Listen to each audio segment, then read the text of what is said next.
जी ma'am, धन्यवाद आपका। मेरा नाम सुबेदार सिंह यादव है और मैं वाराणसी जिले से आया हूं, जो कि मोदी जी का संसदीय क्षेत्र है। और उसके अलावा मेरा जो ब्लॉक है, भारत का प्रथम आदर्श ब्लॉक सेवापुरी है। वहाँ पर मैंने एक अपना खेत गिरवी रखकर पहलवानों के लिए अखाड़ा बनवा दिए हैं।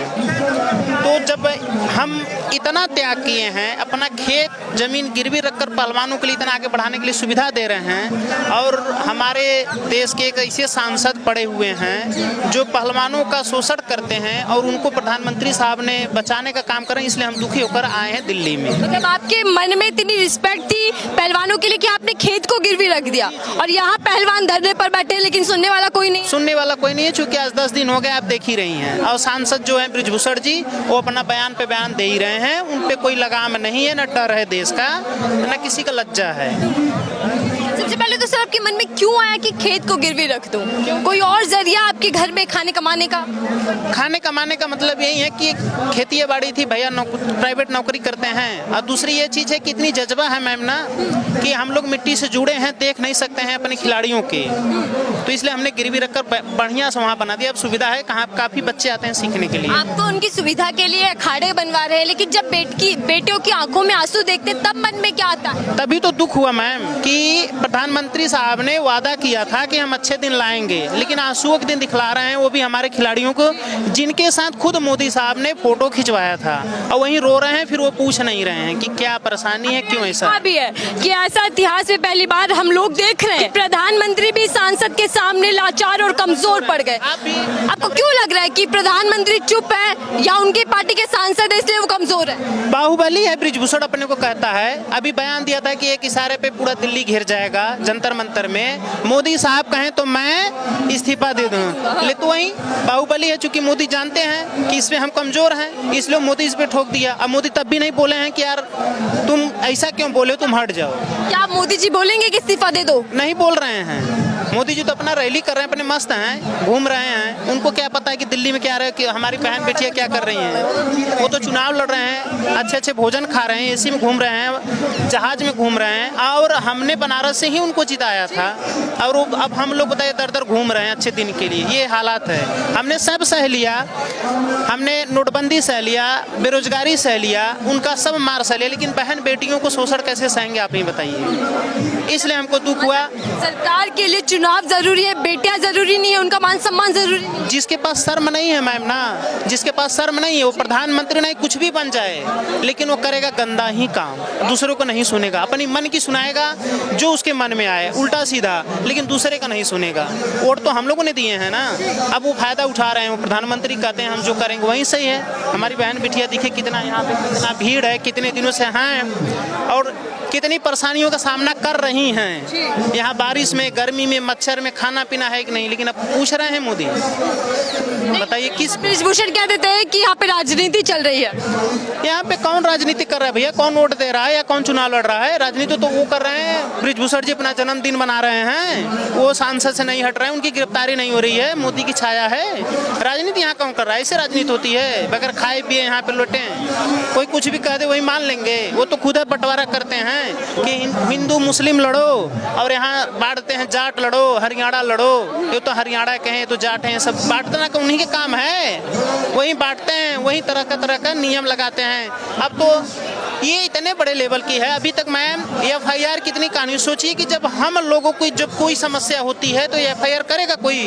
अब तो और प्रशासन टाइट में होगा ना, हम लोग गरीब लोग और परेशान हो जाएंगे। वो ये कह रहे हैं कि ये धरना खत्म कर दो, खेल को खराब मत करो, कुश्ती को जारी रहने दो, बच्चों का भविष्य से खिलवाड़ कर रहे हैं, ये उल्टा आरोप लगा रहे हैं। उल्टा आरोप इसलिए लगा रहे हैं कि ये लोग होपलेस हो जाएं हमारे खिलाड़ी, और मैदान छोड़कर हट जाएं। लालच दे रहे हैं, जैसे बच्चों को फुसलाया जाता है ना, बस वही लालच दे रहे हैं कि ये होपलेस हो जाएंगे तो हम फिर से बाजी मार जाएंगे, हम गलत से सही साबित हो जाएंगे, हम ये कहेंगे कि हम सही हैं, गलत नहीं हैं। वो अपनी बुद्धि लगा रहे हैं। मीडिया पे लगातार आकर सामने बयान दे रहे हैं बृजभूषण, दावा कर रहे हैं हर चीज का कि ये धरना फर्जी है, ऊपर से उनके मन में कोई खौफ दिखाई नहीं दे रहा इतने गंभीर आरोप के बाद भी।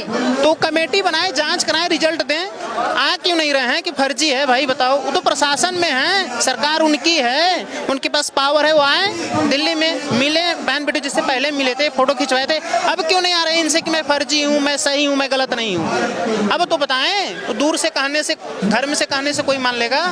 आपकी मर्जी, चाहे जो कहो, लेकिन सत्य तब तो मालूम चलेगा जब प्रमाण देंगे। आइए तब यहाँ दीजिए। क्या लग रहा है कि पूरा मामला क्या है? उधर से जो आरोप लग रहे हैं वो उधर से धमकी भी दे रहे हैं कि मैं पूरा जंतर मंतर भर दूंगा। जी, घमंड है, गुंडागर्दी है, इसी को गुंडागर्दी कहते हैं ना। कि इतना आज ये अभी आया था G20 का सम्मेलन किए थे, तो क्या ये समाचार विदेशों में नहीं जा रहा है?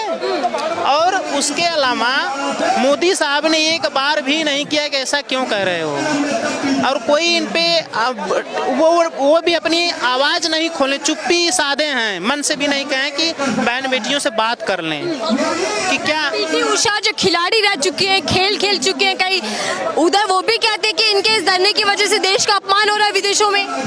कोई अपनी बात कहे तो उसे अपमान होता है। उनको सोचना चाहिए कि किसी का शोषण हुआ है, वो भी महिला है, ये भी महिलाएं हैं, तो कोई अपना बेइज्जती करवाएगा, कोई कहेगा कि हमारा शोषण हुआ है? बताइए, उनको शर्म आनी चाहिए कि ऐसा नहीं बोलना चाहिए।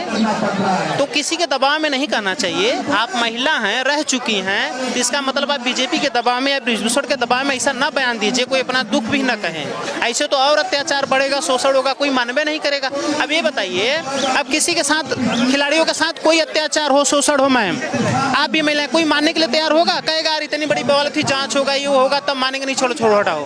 तो कहाँ दिशा को ले जा रहे हैं? इसमें उषा क्या कर रही है बताइए? दिशा को दे रही है, अलग दिशा दे रही है ना, तो ये तो गलत है ना।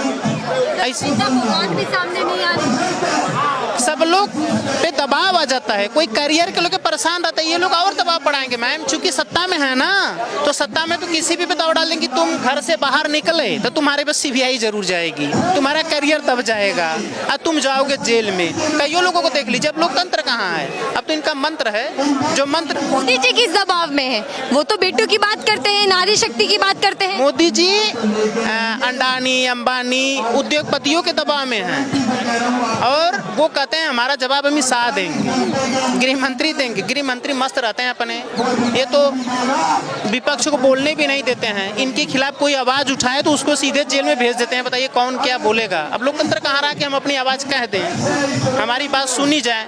हम तो वाराणसी से आकर बताइए, यहाँ पे उनके सांसदीय क्षेत्र से जब पहली बार वो आए थे तो हम भी सोचे कि चलिए देश में बदलाव आएगा, लेकिन ऐसा हम देखें कभी नहीं आए थे मैम। लेकिन जब ये पहलवानों की बात आई, खिलाड़ियों की, तो हम तो जुड़े हैं, तब हमको आना पड़ा यहाँ पे। तो बनारस से आए हैं, और कहा जाता है कि बनारस में बीजेपी सरकार ने, खासकर मोदी जी ने बहुत विकास कर दिया, तस्वीर ही बदल दी, फिर भी आप विरोध कर रहे हैं सरकार का।